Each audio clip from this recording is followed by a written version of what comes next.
Hello, everybody. Welcome. Welcome to. Yeah, thank you. Thank you. Thank you. To episode 168 Of Doctor Who, Time and Space. You just stole my bit. I did. A weekly podcast of Doctor Who. I stole that bit too. I'm Lewis Moon. And I'm Deacon. I thought you were going to say I'm Lewis Moon. I was getting you got in there too quick. Yeah. What do we have on this week's show? Well, we have a look at how the role of females in Doctor Who has developed over the years, which I think will be a very interesting item. Yeah, I think it will.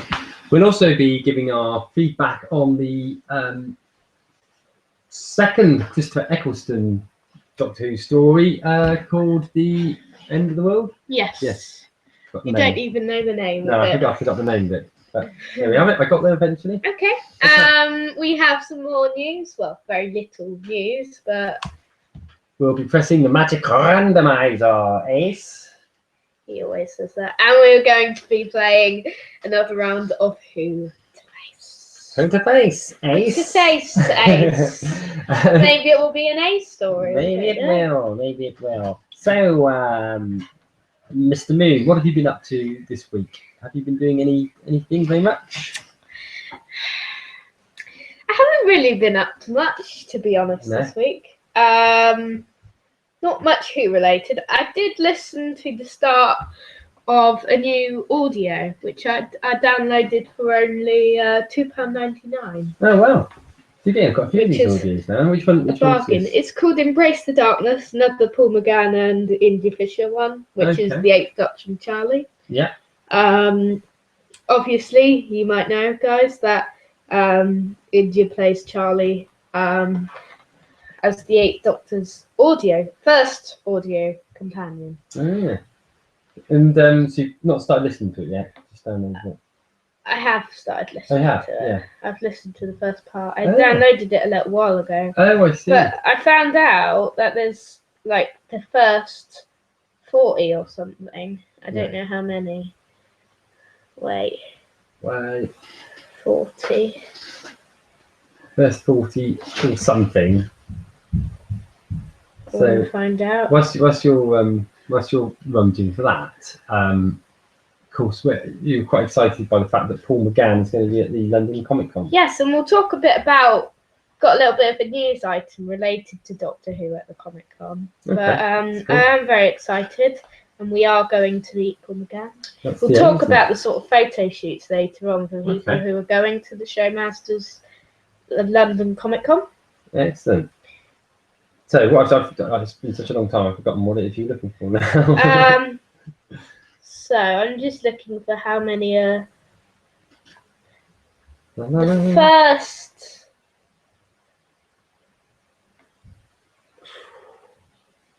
the first 50 audio adventures are only £2.99. Oh, right, okay. From Big Finish. So when Big Finish, sorry, we're going a bit on the side as we often do, but the first Big Finish sets were individual stories, weren't they? They were, so and it's only more recent time they start going into the box set, sort of like. Yeah, I mean they still do the individual stories. Oh, do they? Okay. They do them every month. Right. There's one which came out this week, I believe, with Paul McGann. No, sorry, Sylvester McCoy and Sophie Aldred and Bonnie Langford.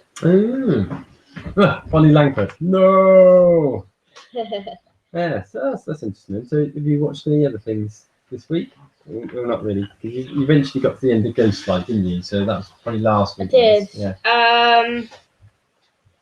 Well, yeah, that was last week. I don't think I did any more. I'm trying to think when I watched my couple of episodes of Blake 7. Did I talk about that last week or not? Because I have been carrying on watching. Yeah, you did. Is that over a week ago? How time flies when you're having fun. But I've not watched any more since. Yeah. So in that case, I've got 0 to report. Apart from our randomizer story today. Exactly, that's right. I've got the randomizer story.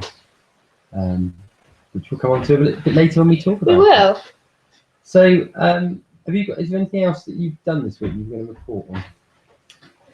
Don't believe so. Okay. I mean, I'm thinking of downloading a few more audios. Yeah, it makes sense. That's surprise. You're quite enjoying listening to them, doesn't it? I mean, once I've finished, Yeah. I don't know. I'm quite enjoying the Paul McGann and Indy Fisher stories. So, just looking which one comes after Embrace the Darkness, because Is that what you're trying to do? Is to try and get sort of all the thing going?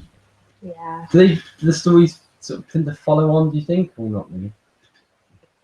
In ways, I believe, but not too much. Right. Yeah.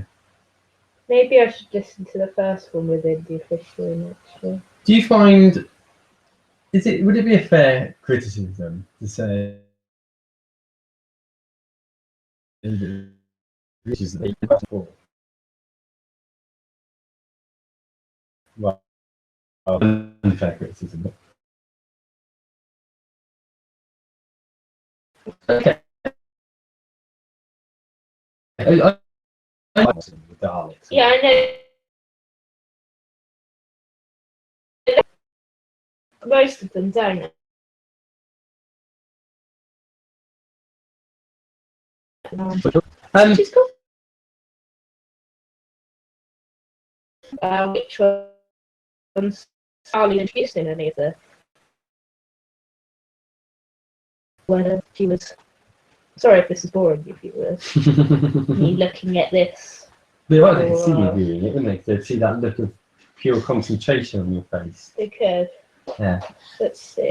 That's an interesting thing. I'm still trying to think if I've actually done anything or watched anything this week. See, I can't believe that was over a week ago. I was watching the Blake 7 ones. Really? Yeah, maybe that was last Friday when I did that. I think it was. Yeah. Because you talked about it last week, but I remember you'd only just watched it.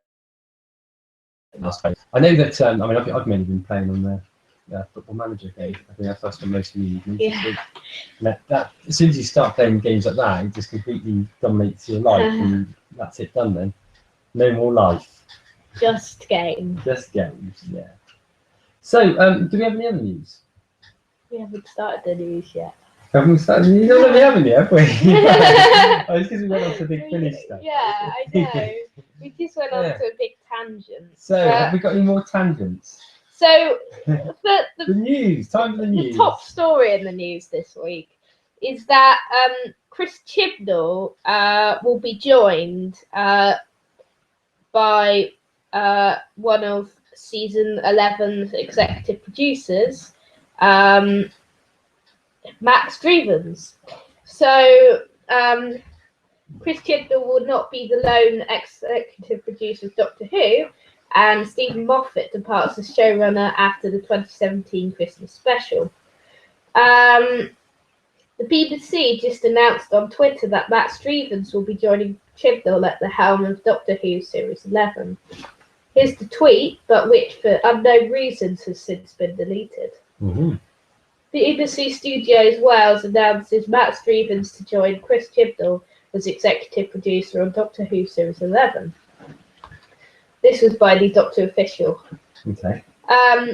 He began his TV career script editing episodes of EastEnders back in 2004. He then became producer for The Bill, overseeing 28 episodes of the iconic police series before moving on to the restaurant drama Raw in 2010. After Raw came 8 episodes of the teen show Skins, followed by 16 installments of Channel 4's Unruly Youngsters with Superpower Spectacular Misfits. Next, Stevens produced An Adventure in Space and Time, Classic. a wonderful TV movie about Doctor Who's origins that ties into the 50th anniversary. You see, I don't. You don't? No, the thing is, I really enjoyed Adventure in Space and Time. I thought it was one of the best things at the 50th anniversary. It was the best of the things which wasn't an actual episode. No, I agree so. But It it might lose its atmosphere. Yeah, maybe. Might sort of lose its... Yeah, I just think it's such a good It's a good one that I would like to see that again. It is brilliant. I'd recommend you'd watched it if you haven't watched it before. Yeah. No, definitely. Yeah. Sorry, I interrupted you then. That's okay. Since then, he's worked on the legal drama Silk, London set series Capital, and Russell T Davies' Channel 4 show Cucumber. Strevens said this to Games Radar about around the time of Adventure in Space and Time. I grew up watching Doctor Who. My doctor was Tom Baker and then Peter Davison. I'm a huge Peter Davison fan. I remember the 20th anniversary being the 5 Doctors and Richard Hurndall playing the part of the original. And I'm a fan of the reboot as well. I really love what Russell and now Stephen have done with it. Right this second, Mr. Strevens is replying to congratulatory messages on his Twitter page. It's official then, even though the BBC did delete their official announcement. We look forward to seeing what Strevens and Chibnall do with the show. And we'll bring you more news about it soon. Okay, interesting. So it's beginning to come into place, isn't it? What was I going to say a second ago? Let me just reread that. Oh yeah. You may have noticed that the podcast is on an hour earlier today. Oh yeah, no, that's right. Yeah, we forgot to mention that. Yeah, but yes. We're sorry. It'll be back to normal time hopefully next week. Normal time next week. Yeah. We're just going out a bit early today, aren't we? Yeah, I think it was a bit earlier last week, or was that the week before? Week before, yeah. Yeah. So we've had some interim arrangements on the podcast for the last month, pretty much, haven't we? So we have. Returning to normal shortly. It will be returning to normal next week, I believe. Hopefully so. Hopefully. If all goes to plan. Yeah. So we've got internet issues, so we're posting them from a different location. Yeah. Time and space. So yeah, interesting stuff. Okay, so a bit more about Series 10 now. Okay. So let's see. So we've got a new cast announcement. Okay. The royal family's Ralph Little joins Matt Lucas, but as who? So Doctor Who's 10th series is shaping up to be its best yet, which I don't really believe, but we'll see. Why do they say that? I don't know. I'm reading it off the Daily Express website. Okay. And hopes of another racist ride have only grown stronger as the royal family's Ralph Little has landed a guest spot in the BBC sci-fi drama. I do think it's going to be lighter. I do think it's going to be a lot lighter than certainly the last series. The 36-year-old will begin filming alongside the Time Lord himself, Peter Capaldi, and his dear companion Paul McKee in Cardiff immensely. The Oldham-born actor who shot to fame as Anthony Royal in the late 90s hit has already delved into the franchise, having recorded the voice of political activist Guy Fawkes in video game The Adventure Games. Oh, that's interesting. Those, didn't we? Yeah. As it stands, the comical star's underclothes character is shrouded in mystery, with no details suggesting whether he'll be a villain or a hero, as the BBC have promised to keep the details under wraps. Little's addition to the programme comes after Matt Lucas confirmed he was reprising his role as the bumbling Nardole who viewers met in the Christmas episode Husbands of the Song. Yeah, we don't need to go into all of that. Do you think we'll get a Big Finish Nardole series? I don't know. I hope we don't, to be honest. Okay, that's an interesting bit of news then. So, we still don't really know too much about Series 10, do we? I guess they are trying to keep as much under wraps as possible. We don't know too much yet. So I'm sure ordinarily we would have started seeing a few picks coming through, a few more picks, wouldn't we? Like with some monsters and stuff. I'm sure we saw what were they called, these robot things? Were they the Maya? Yeah. Yeah, I'm sure we saw those quite early on. We did. Yeah. But I suppose it's because it's on next year. Yeah. But they haven't really revealed too much yet. No, that's right. It also But tends to depend where they're filming, because we're filming outside. It's very difficult to actually film stuff, particularly when you're dressed as a monster. I mean, they filmed the majority of Girl Who Died probably outside. Well, yeah. You know. So ones like that, it's hard to keep under wraps, isn't it? Whereas if they're doing it in the studio, and it's a lot easier. Yeah. The Myers scenes were majority outside. Yeah. No, that's right. Yeah, good stuff. So, do we have other news? Or We do. So, Doctor Who Comics at San Diego Comic-Con. So, Doctor Who Comics will be arriving in force at San Diego Comic-Con, taking place later this year. Although it won't actually be, Doctor Who won't actually be at San Diego Comic-Con this year. Okay. I guess they got nothing to promote, really, have they? No. They're releasing a Doctor Who convention special comic, which features an all-new, never-before-released Doctor Who story, The Long Con, starring the 10th, 11th and 12th Doctors, with art by Leandro Casco, Simon Fraser and Walter Giuliani. Okay.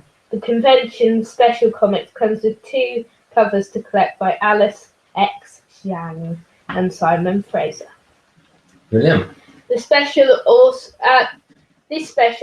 features all 9 Supremacy of the Cybermen backup strips by George Mann, Cavan Scott, Blair Shed, Lee Sullivan, Mike Collins, Dan Bootwood, Andrew Peapoy, Simon Myers, and much more. Okay. He's a good writer. Much more. Yeah. Yes. It's actually many more. Many more. Oh, he's even better.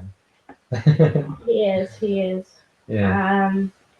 We need to see him return to Doctor Who in Titan Comics form.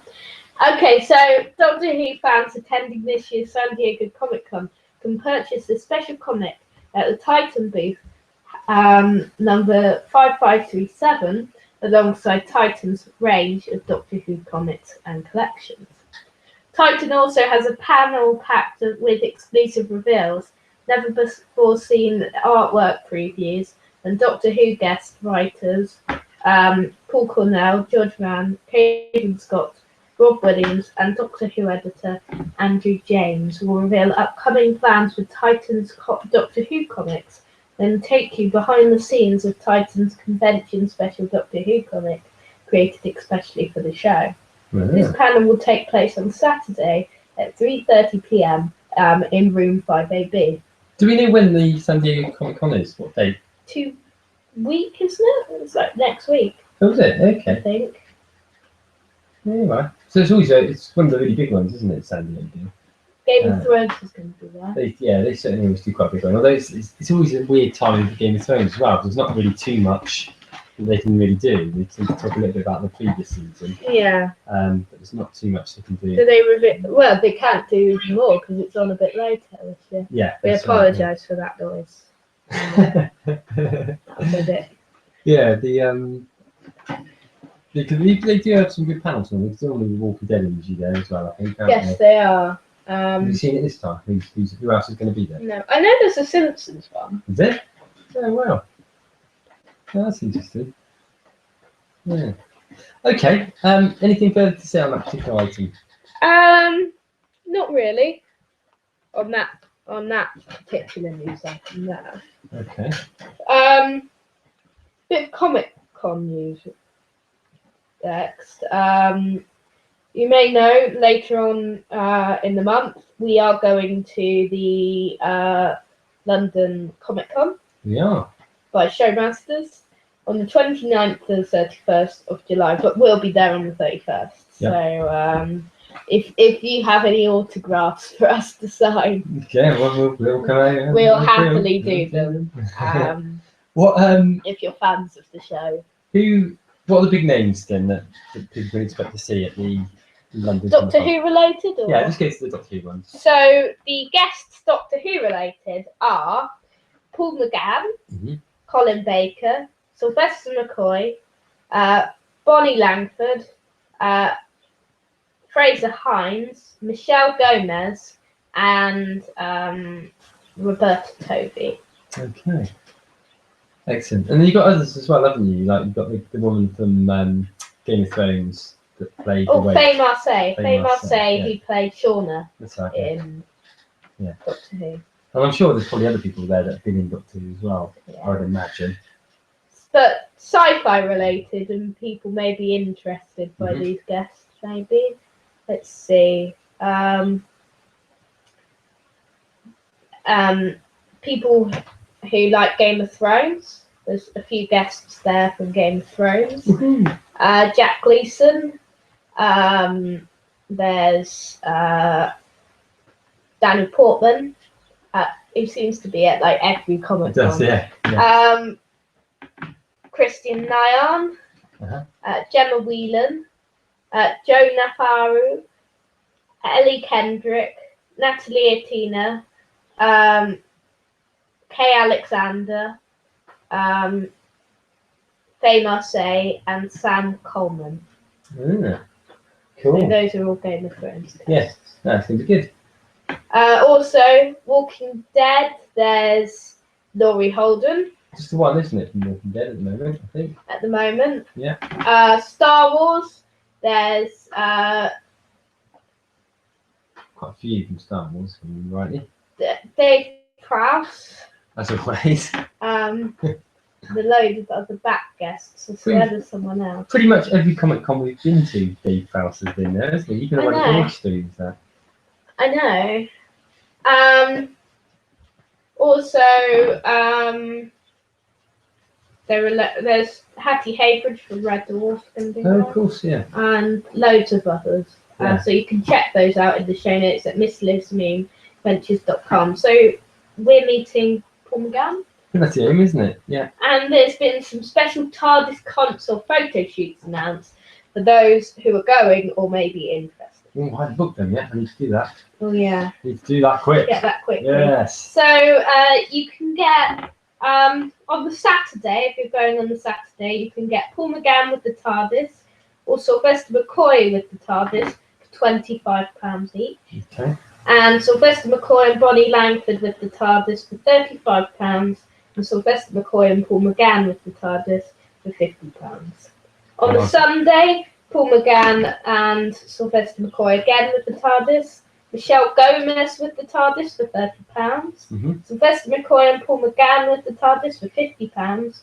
Or Sylvester McCoy, Paul McGann and Colin Baker with the TARDIS for £65. Yeah, wow. Fantastic. That's brilliant. I'm really looking forward to this Comic Con. I am too. It's our first London one. Yeah. We have been to a few Bournemouth ones in the past. So the Bournemouth ones they're great, but they're a lot smaller scale. They I think are. it's going to be huge. It is. So I was excited as well because it looks like there's a Judge Dredd zone. we might tell you a bit more about it next week. Yeah.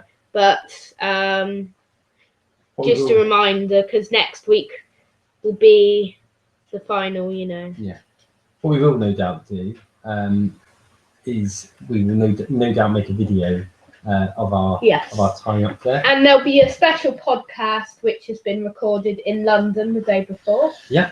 So That's the aim. maybe a bit later. Yeah, I'd imagine probably. Probably about 5, I reckon. Yeah. So we'll let you know, guys. Yeah.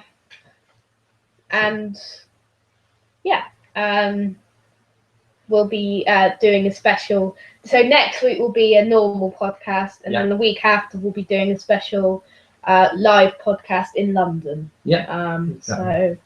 we'll be in Yeah. our hotel room, and then the next day we'll be going to London. It's a shame we can't report on the podcast in London about the, Yeah, it is actually, isn't it? but we can report back the following week. We will do, yes. And as Lewis said, we'll hopefully have a little video that we'll put together to Yes. show some of the highlights and things Yeah. you've seen. Focusing primarily on Doctor Who, but I think if we capture other people, let's include the whole lot, shall we? We'll just do a thing on the Comic Con more generally. Yeah, we could do at least do like some shows which maybe the viewers would like. Yes. Doctor Who viewers related sort of shows to Yeah. Doctor Who. No, indeed. Yeah, no, that's a good idea. Okay. Right. So, do we have any other news or not really? I don't think we do. God, it's a light week for news, isn't it? Yeah. Yeah. Can you talk about something Yeah, I will. I'll for a talk few minutes? I'll talk a little bit more about the Comic Con. Actually. Yeah, So I let think us know a bit more about the other guests that are coming. That might be interest to some people. Okay, I mean there are some really exciting ones. There's, I mean not all of them exciting to me, some more than others. I think that the real biggie that's there is Rutger Hauer from Blade Runner, which is a fantastic edition. Certainly, if you like my sort of age.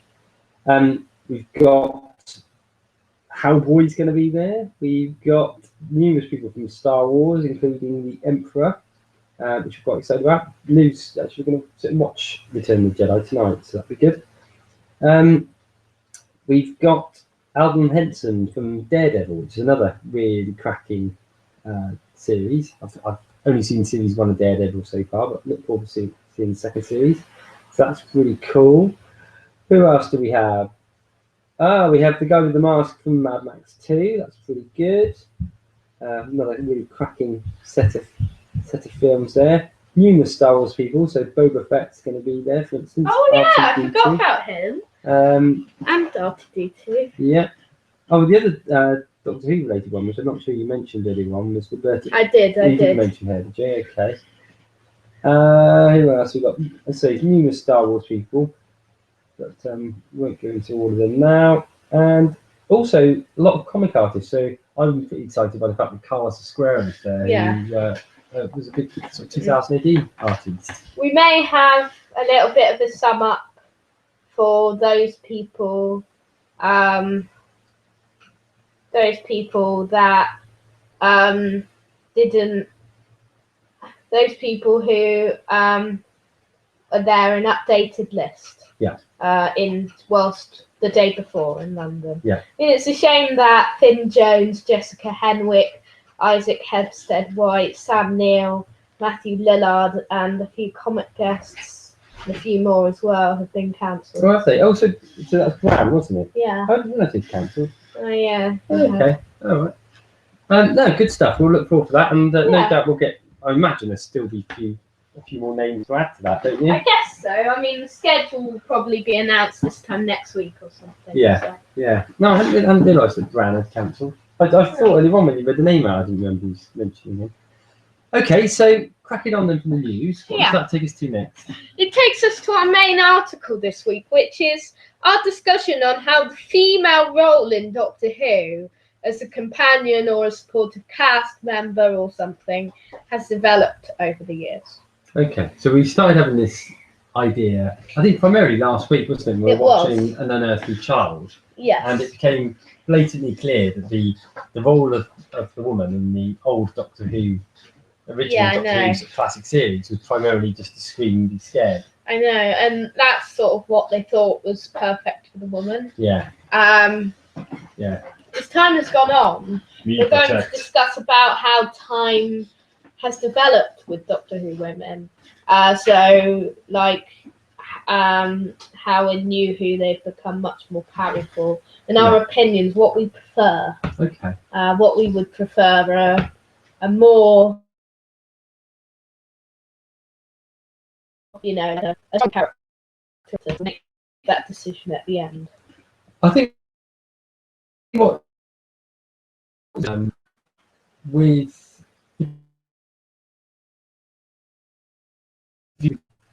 most of the time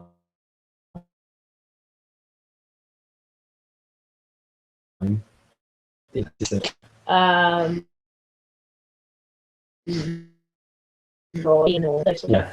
companions. All male. Yes.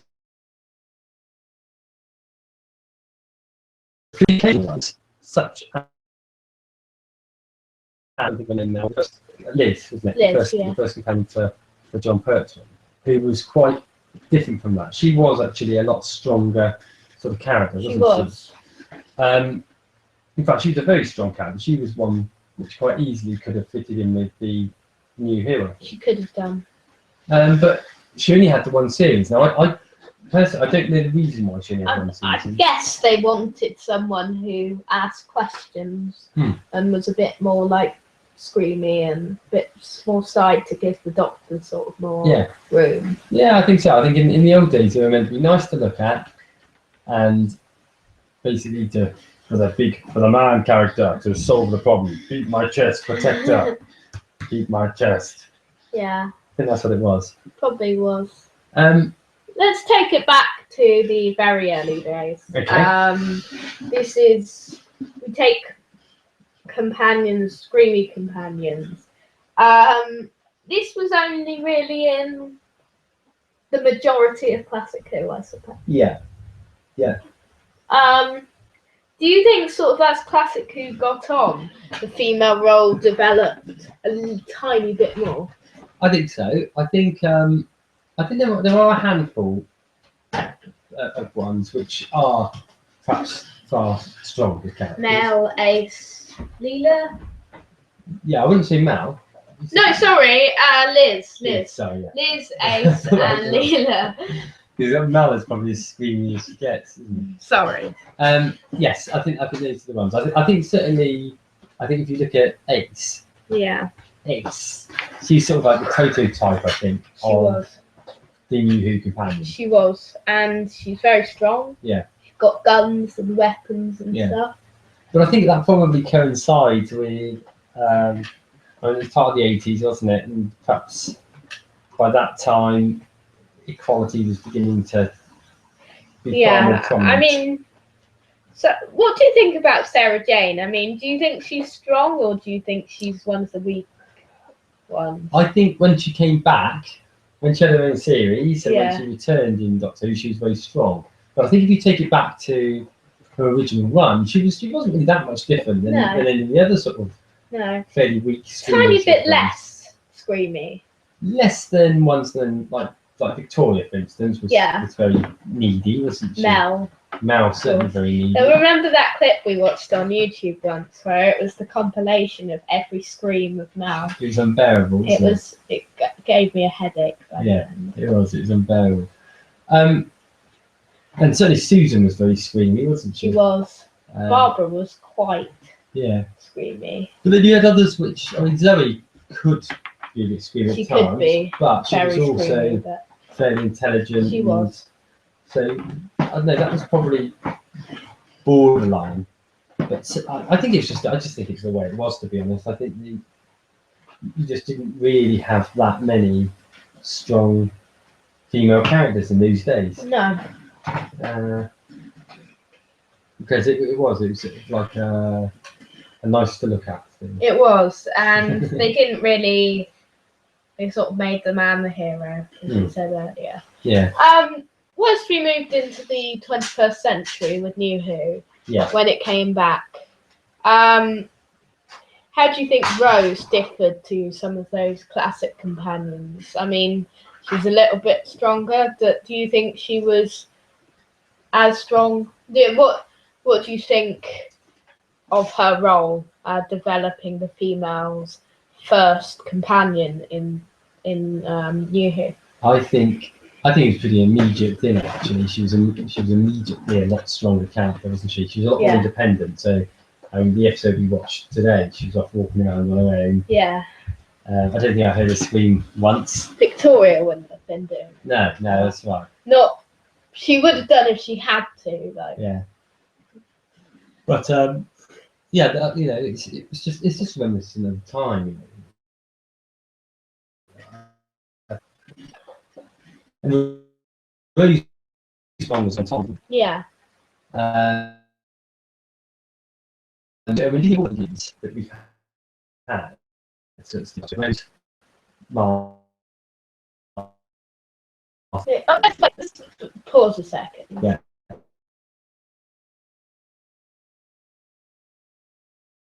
Sort of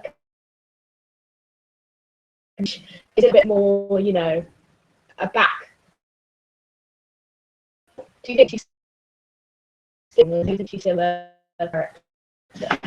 Yeah, I still think she's strong, and she's very strong-minded. I think you don't really see her screaming too much. No.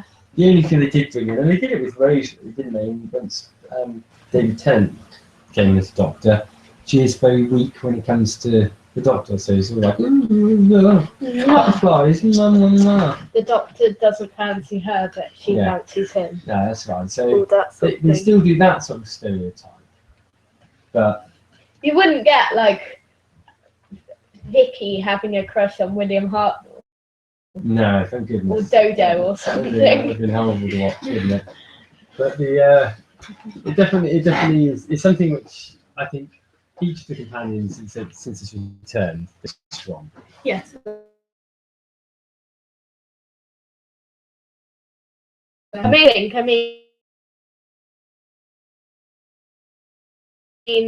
we sometimes have some unions get like superpowers. Yeah.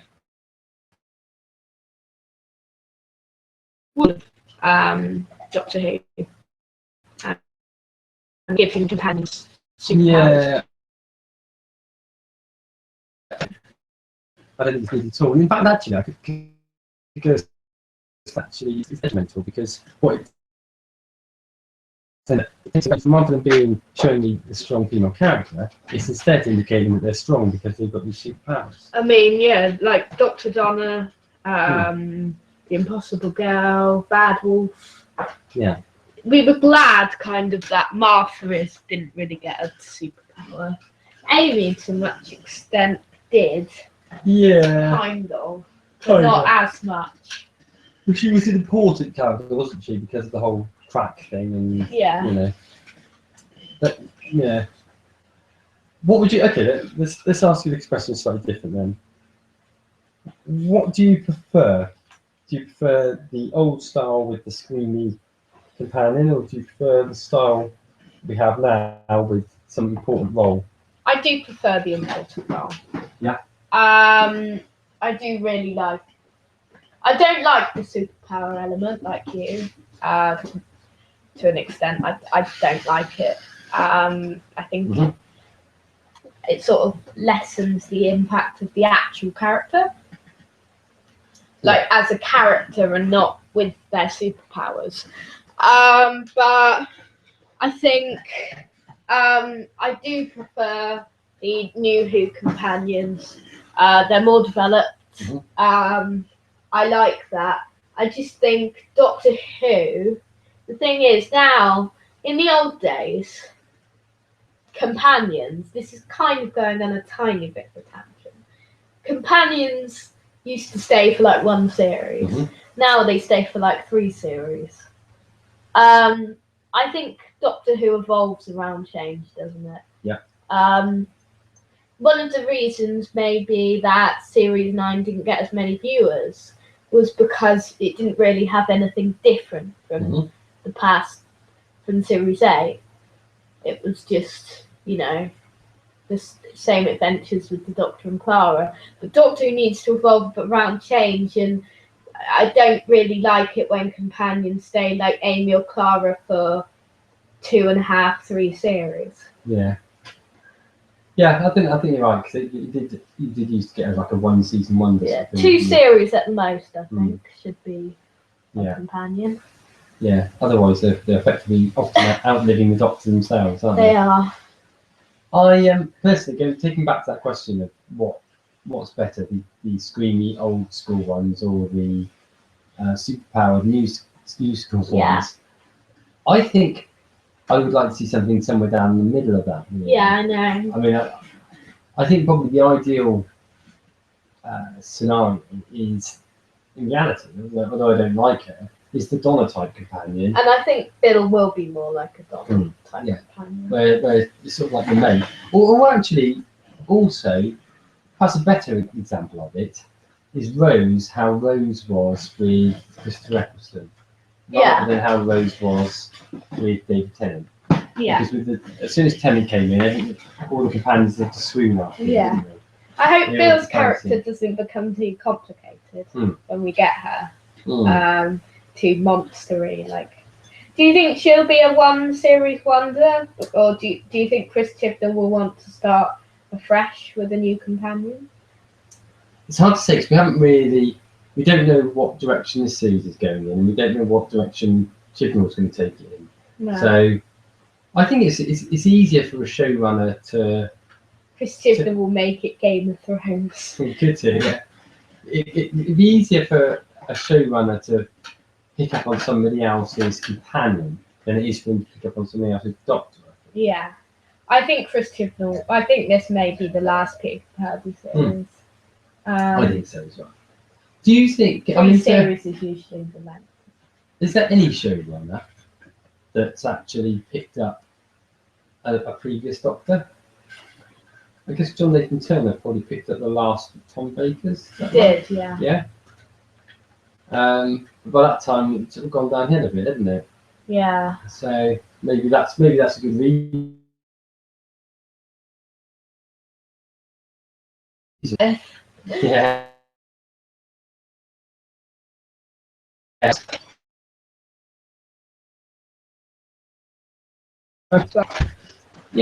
So I don't believe so. discussion. I've enjoyed this discussion. Yes, it's been a good one. Yeah. It's a good idea. Have you got an idea for next week's? Well, I was thinking, I don't know exactly what we should do, but we should do something related to the Cybermen. Okay. Because it's their 50th anniversary this year. Okay. And I think we should do something special. But can we just do a talk about? Perhaps we could do a too good, too bad special on the side. Yeah. How about that? Yeah. Yeah. We could talk about the history of the Cybermen. Yeah. The return of Monster Analogy. Okay. Yeah. That was done for a while. No. Probably completely contradict what we did last time when we talked about the Cybermen. Just Yeah. 'cause time changes, doesn't It it? does. Okay, so if we finish that article then, that takes us on to the review, doesn't it? Yes, it does. Okay, well, normally I would, although I don't read it, I usually, when we do our reviews, I usually flash up Wikipedia on the screen so that I've got a quick prompt of what the story is, because I've inevitably forgotten it. But we've only got one computer today, so I haven't got that. Yeah. Well, we do have two, but we can't. We haven't loaded it up yet, and it would take like 5 minutes, and so I'm just we don't want to just sit. Silence on a radio is just hell. Yeah. So I'm just going to do it off the top of my head. It's quite an easy one to do anyway. Yes. So this one, it's the second episode of New Who. Yeah. So Rose has recently decided to join Christopher Eccleston, the Ninth Doctor, in his adventures. And there's this moment at the beginning where he asks her where she wants to go, and I think she says something like 200 years in the future or something 100, like I think. 100, and basically they then decide that's a little bit boring, and they end up going to basically this, is it called Platform 9? Platform 1, which is a sort of luxurious viewing point for watching big things happen. And in this instance, they're lining up to watch the Earth blow up. The end of the Earth. It's abandoned. Yeah. By the way, this is why the episode, I think I've got to say the story with you, is the end of the world. Yeah. So yeah, by this time Earth's abandoned. And I'm actually thinking about it. I think we pick up on that anyway. So you go back to Classic Who. Yeah. At the time when the Sontaran experiment. Oh Earth yeah. is abandoned, isn't it? It is. Yeah. Yeah. So I don't know how that all fits in time-wise. I think, I'm not that much of a geek. No, But, neither am I, to be honest. But anyway, so that's where they find themselves. They, as it's Rose's first time off of Earth, it's quite a good little journey in respects, because they've got all these aliens coming in, all these very rich aliens coming to see the end of the Earth. Yeah. Can you remember the names of any of them? The Forest of Cheam. Mm-hmm. The Mox of Balhoun. Yeah. The Repeated Main. Yeah. Face of Bo, Cassandra. Those are the only ones I can remember. Okay. Well, the real key ones are the foresty people. What they call it? Forest of Cheam. Yeah. Which are meant to be. Tree people. Yeah, they are tree people. They're basically sort of, as time's gone, they've evolved from the rainforest, I think she said. And also Cassandra, who's apparently the last living human, but she's no, in true sort of beauty model style, she's basically corrected all of her flaws to the extent that she's now a stretched piece of skin with a face on it. Yeah.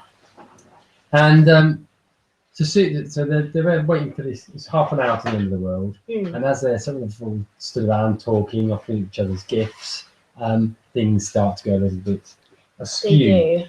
And basically, one of these people, of which we'll keep quiet, we don't want to spoil it. We don't want to spoil it for those, Yeah. because we don't like to spoil in our reviews what happens. No. We only like to give a summary and a review of sort of the basic things that probably most people would know. Yeah, that's it. So somebody is actually trying to, but basically sort of set up a big.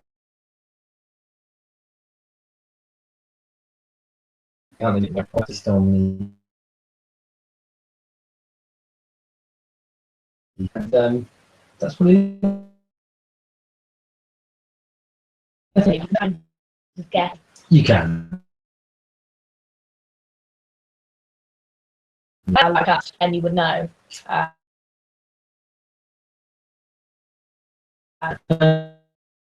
This. As long as that.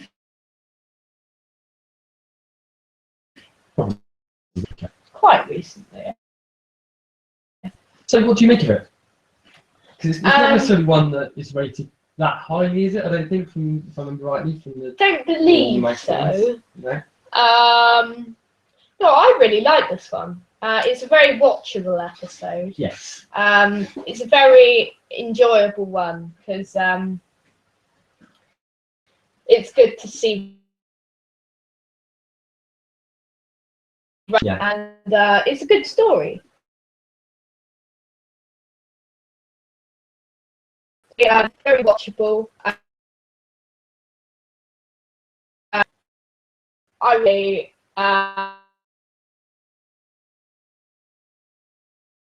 Yeah. Is it one you can watch?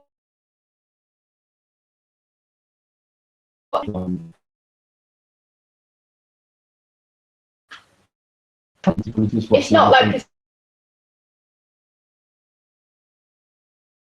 good as Rust. Yeah, you could watch it over and over again. Yeah, it's not really a classic, as you said, but it's an enjoyable one. It's quite easygoing, although there's quite a few deaths in it. What do you think then to Christopher Eccleston? This is second. I just really on you. Yes. I'm old enough to remember. I mean, you. Not 50 years old. So I can read it usually again. Watch it. He's got Ted in the background, right?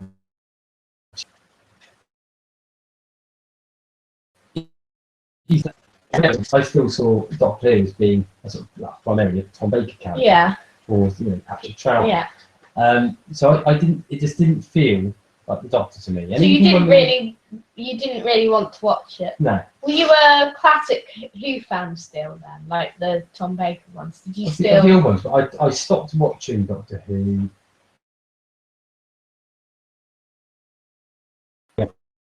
Sylvester McCollum's. Yeah. You watched Peter Davidson one, yes. Right? No. I went. Yeah. Just because I liked Tom Baker so much. Yeah. And for Peter Davidson, it's a real tough. Yeah. I mean, yeah. So, I really like Peter Davidson's era. It's an era which is kind of like, it's one of the eras which people don't really talk about.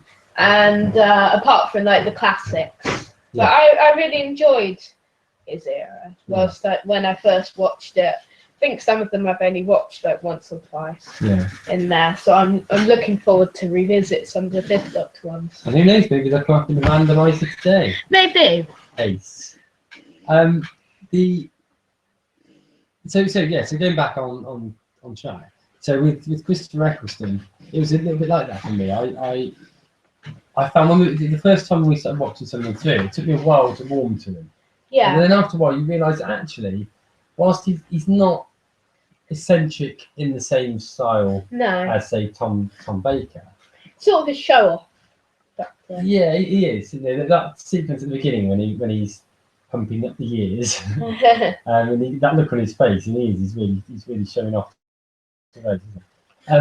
But actually, you know, he is still alien. He's alien. Yeah. He's probably alien in the Peter Davidson way. He is. He's not as obviously alien. You wouldn't like if he was in the streets. You wouldn't say, "Look, it's an alien." No, that's right. But so overall, good story, I think. Yeah. Fun one to watch. Yeah. Not groundbreaking. No, but it's enjoyable and a Yeah. good one. And Watch. I think we were saying whilst it was on about what a sort of family-friendly It is. episode that one is. I really liked it. Yeah. I mean, I like Christopher Eccleston's era. Yeah. Actually, story by story, it's a really strong season. It is. There are a few in there which aren't really too good. Boomtown, The Long Game. Yeah.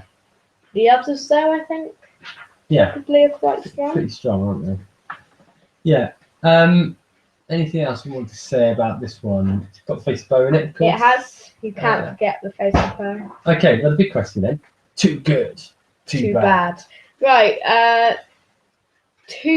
One good. Okay, so it's a very watchable story. Okay. Okay. My good would be I think that scene when all the aliens are coming in. I think. Yeah. I really like that bit. What is it as a bad? I mean, it's quite a forgettable one, to be honest. It's not a forgettable one as such. It's like yeah, suppose so. Yeah. Not really one I would like pick. Like say series 1. Out of series 1, I wouldn't pick this one probably. Yeah. No. Out of all of the ones in series 1 to watch. It's more disposable than some of them. It is. My bad would be the fact that it's got Rose's mum in it. Luckily, it's not very long. I know. You hate Rose's mum, don't you? You were saying that there would be a bad spin-off with Rose. Well, there was remember the Hell of Three Mels. Yeah. And there was the series 2 with Jackie and Mel and Donna. And that'd be awful. That'd be my worst nightmare. Couldn't watch that. So because Mel got her own TARDIS. So scores? Okay, monsters or villains at 10. I think it's really strong for monsters and villains. I think if you take the Steve one, what's her name again? Cassandra. Yeah. We're not meant to spoil it. Oh yeah, sorry. Well, okay, so she might be the only villain. Yeah. If you take her, she's very different from anything else that we've had. So I think I'll give that an 8.5. Come on, you have to round it. You In can't. that case, I'll give it an 8. Okay. Character development. Character development. Good one, I think, because I think Rose is coming to terms with it a little bit. You get a few emotional bits with the Doctor when he's thinking around the Time Lords. So I'm going to go 8.7. No, I'll give it 9. Okay, so that's, pace. Pace, good pace. Yeah, it's sort of goes along at a nice fair pace. I'm going to say 8 for that. And excitement. Excitement. Moments in it. I'll say 7 for that. 32 out of 40 then? Okay, it's got a high score. It's probably a high scoring one than where it would come in my actual favourites. Yeah, what do you rate it out of 10? You can give a point rating. Can I? I'll say about because you don't have to add it. 8.1. Okay, I'm going to say, for once, my rating is actually lower than yours. I'm going to say a 7.8. Okay, so there we have it. So, in that case, if we finish talking about that episode, does that not bring us on to the time when we press the magic randomizer? Should we see where it was placed in our charts before we move on to the randomizer? So, End of the World was 47th in my chart.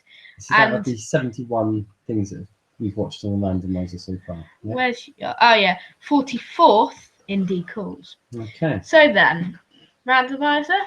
Randomizer is. So, did you want to explain the randomizer? Yes. So we've got every single episode of Doctor Who. Well, everyone we've got access to watch. Yeah. We click the magic randomizer button, which is basically a macro in a spreadsheet, and it picks an episode for us to watch and review for next week's show. Okay, so without any further commotion, let's press the magic randomizer. Okay, right, so what do we have? So we do have a Peter Davison one this week. Okay. And this, I think you will want to watch this when I tell you what it is. Yeah. It's The Return of Omega. Oh, is it really? Oh, I would like to, because I don't remember this one at all. I don't know whether I did watch it when I was a child. So that's brilliant. So what is it, a four-parter? It's a four-parter. Okay. So we'll be watching some on Wednesday. Yeah. That's good. I look forward to that one. Yeah. Brilliant. I mean, it's got Tegan's annoying cousin in it. But, you know, it's an alright episode, I think, from what I remember. But yeah. It's good to see the return of Omega. Not as strong as the Three Doctors. No. Okay. I look forward to that. That's good.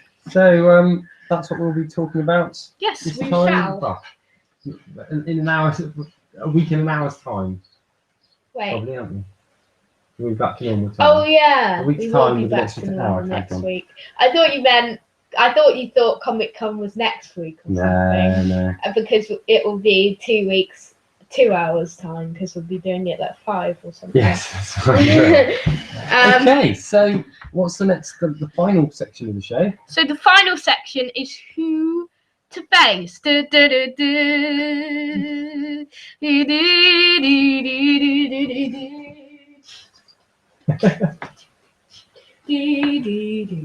you want to explain it? Okay, so Who to Face. Similar concept to what we use with the randomizer. It's a spreadsheet containing each of the doctors and also not all of the monsters, but quite a huge long list of monsters, which we probably need to get around to updating at some point. We probably do. We press a button, it pits a doctor against a monster, and then both of us will, off the top of our head, try and think of a story involving both of them. We do this every fortnight, by the way, guys. We do 3-minute round on the other week, which, if you don't know yet, that a few weeks ago, 3-minute round, quite a few weeks ago now, 3-minute round replaced Quiz or Question. But this stayed here. Yeah. For a while, we'll probably swap and change them again at some point. We'll probably, like, one day, like at the end of the year or something, when we've thought of more questions, we'll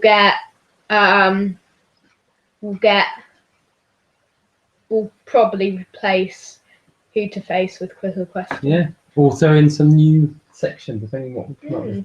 So, who's doing the Who to Face first this time? Can you remember? Is it you? I've got a feeling it is me, yeah. I think it's you. Okay, I'll do it first. Okay. Are you sure? Yeah, that's fine. Because I don't know whether it's you, but I think it's you. I've got a feeling. Did you do it first last week? I can't remember, but I've got a feeling I did. Because whenever you do it first on 3-minute rant, the next week you do it first on the... Is that right? Yeah. Is that right? Okay. I think I was second for the rant, wasn't I? Well, I'll do it this time anyway. Okay. I can't remember. We'll remember next time. Okay, so what have we got this time then? Let's press the button.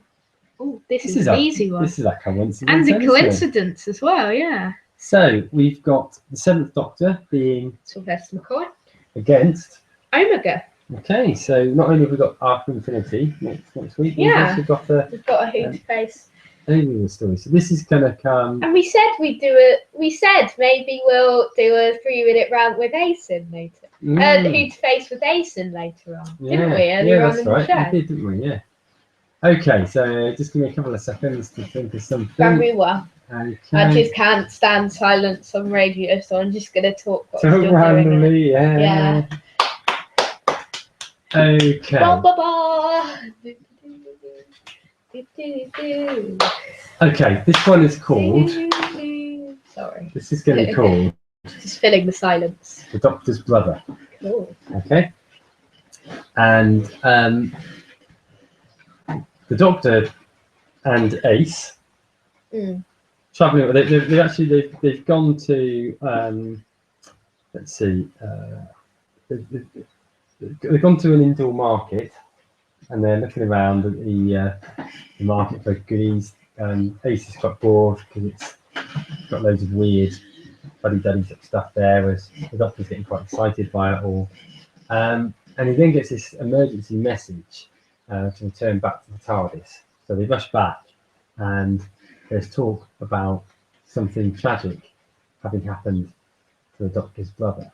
And the Doctor's quite confused by this, because it's not known whether he actually has a brother. If he is, potentially it could be the Master, but we don't know. But in his mind, he hasn't got a brother. Well, So, did you know, a little fact to put in, the original intention, he did die, so, you know, the original intention was for Roger Delgado's final story to be, and John Pertwee's final story, to be revealed as the Master and the Doctor being brothers. okay. So, anyway, this sort of like immediately gets the interest of the Seventh Doctor. So he starts trying to track where this message has come from, and he can't track it. It gets to this point in the universe where TARDIS appears, and there's like nothing.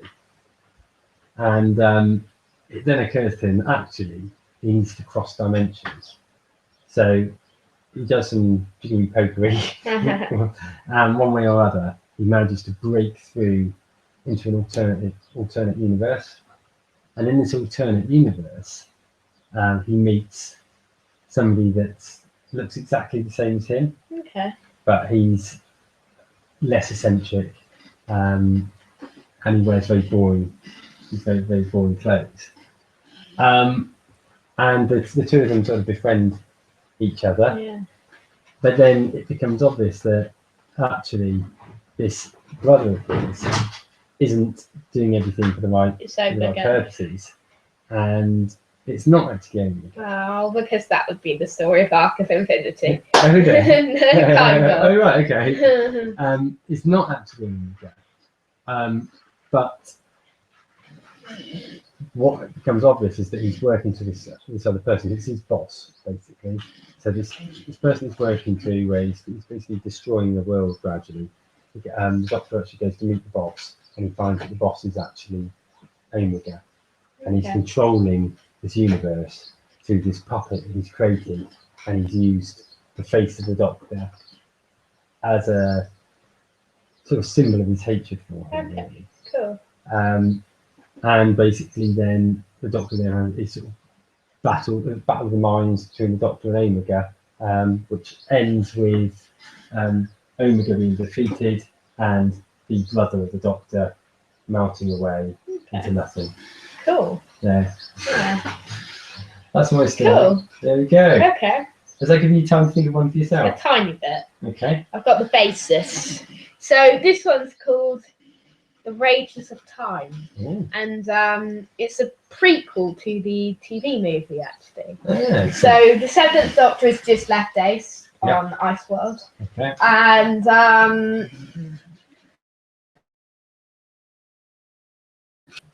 finds out that again now what has gone, and he arrives there alone and has to get to direct messages to get the Daleks. So she recruits the Doctor to try and the Doctor has to save thing. His, what do you call it? I don't know what it's called. I forgot now. His world thing. Yeah. And the Doctor gets him there, but he soon finds out that Omega is planning on becoming the president of Gallifrey and planning to destroy to make him and stuff. So he